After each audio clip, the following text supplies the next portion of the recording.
Goeiemôre, dit is Vrydag die 9de Mei. Vanoggend lees ons Openbaring 5 vers 9. Hier skryf Johannes dat hy gesien het die mense voor die troon. Toe sing hulle 'n nuwe lied. U is waardig om die boekrol te neem, die seels daarvan oop te breek, omdat u geslag is en met u bloed mense vir God gekoop het, uit elke geslag en taal en volk en nasie. Jesus Christus het gekom om mense te red, mense van oor die hele wêreld, mense uit alle volke, alle tale, alle nasies. Ja, mense deur die eeue. En ons is deel daarvan. En ons is deel van 'n groot gemeenskap van gelowiges, van 'n nuwe volk van God. En dit maak dat ons baie keer wonder oor, hoe gaan ons alles saam in die hemel doen? Gaan ons dieselfde taal praat? Gaan ons van dieselfde musiek hou? Gaan ons dieselfde klere aan hê? Ons weet nie. As 'n groot klomp goed wat ons nie weet nie, maar wat ons wel weet, is ons is in die teenwoordigheid van God. Ons gaan in sy heerlikheid deel. En daar gaan ons as gelowiges, broers en susters, as familie wees. Ja, al is ons van verskillende afkomste hier op aarde, en verskil ons in die wêreld dalk baie. In God, in Christus, is ons een. En dit moet reeds sigbaar wees vandag al in die kerk.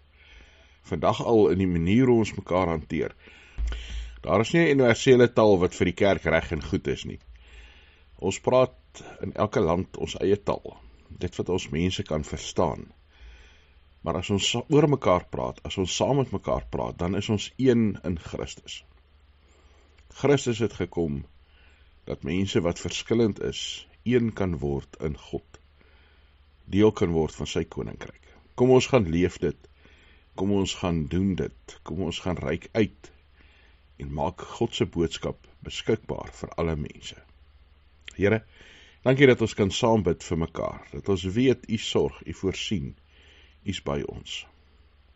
Here, u red mense uit alle volke, uit alle tale, deur die eeue heen. Mag ons mekaar ook sien met u oë en met u hart. Mag ons uitreik na mekaar toe. Here, mekaar deel maak van u koninkryk. Dankie dat ons kan deel wees van 'n gemeente, van 'n geloofsgemeenskap.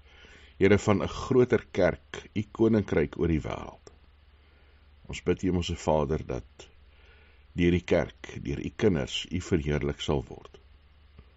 Dankie, Here, dat ons nood, ons vrese, ons pyn, ons siekte, Here, ons kommer, ook ons vreugdes voor u kan plaas in u Vaderhand en by u kan vrede en rus ontvang. In Jesus Christus se naam. Amen.